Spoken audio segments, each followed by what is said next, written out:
Welcome back to the channel, everybody.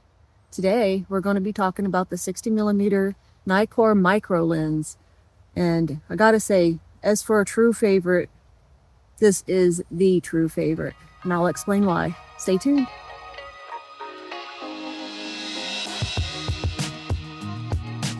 All right, now that we're back, I'm going to talk about my 60mm. And if you guys have been following along with the lens talk videos, you know I kind of teased about the very first episode about that 40mm crop lens and how it is my favorite lens.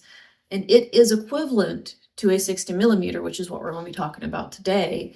And I love that lens because it's light, but if I'm going for the resolution and quality in my photos, I'm definitely going to keep the 60mm on, and that is why it's my favorite. It's just a little heavier than the other one.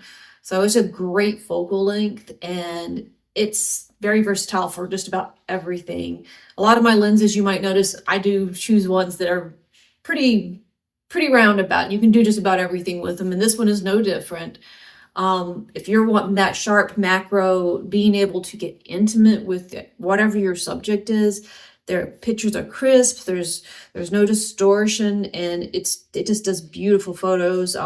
You can create that beautiful bokeh because it has that low f-stop, and there's so many good things I can say about this lens. So in actuality, the 60 is my favorite, even though the 40 is also a favorite, but same focal length, you get the idea. So let's see here. I guess I could also say that this is also a great lens for landscapes. I tend to have this lens on my camera a lot, so I do use it whenever I see a beautiful landscape, especially these fall colors and everything. It's been awesome. What I can say with this, doing the 60 with the landscape, is it's kind of that perfect in between. I mean, you have the smaller lenses, the wide angle lenses, and then you have the closer ones, it's 105, and they all have their benefits, but this one's kind of in the middle. It does great for being able to target certain things in your landscape and put them in focus and have everything else out. That f-stop, just having that low f-stop makes it wonderful for that. And furthermore, if you have miniatures or something, toys, things you're trying to take pictures of with macros that isn't nature, it's also great for that, since it's one of those lenses that doesn't have a lot of distortion and it's a very sharp lens. It's amazing to be able to get those odd things whenever it comes to macros. So this is a great lens. It's not too heavy. It's not as light as the 40mm, but I love this lens, especially for that extra bit of resolution whenever I don't have a crop lens on. Now with this 60mm, if you're wanting to do portraits, it has a very interesting angle on that too.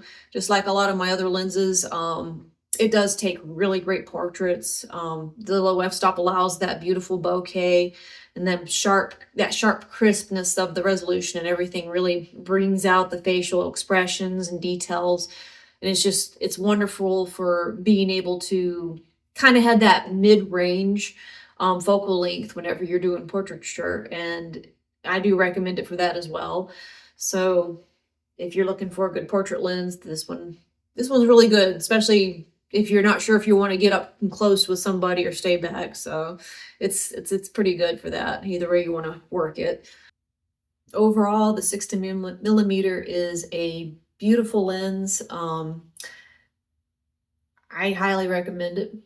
It's one of my favorites. I do have a couple of lenses I don't use as much, but the 60 is probably my most used lens, alongside the 28, alongside the 105. Those are like my 3 tiers right now that I'm using. So yeah, all I can say about it is, if you're thinking about getting it, just do it. That's a great lens for your Nikon D850 or any of those full frame Nikons you have out there. So thank you guys very much for watching, and I appreciate all your support and everything, and we will talk to you again soon with another lens talk. Bye.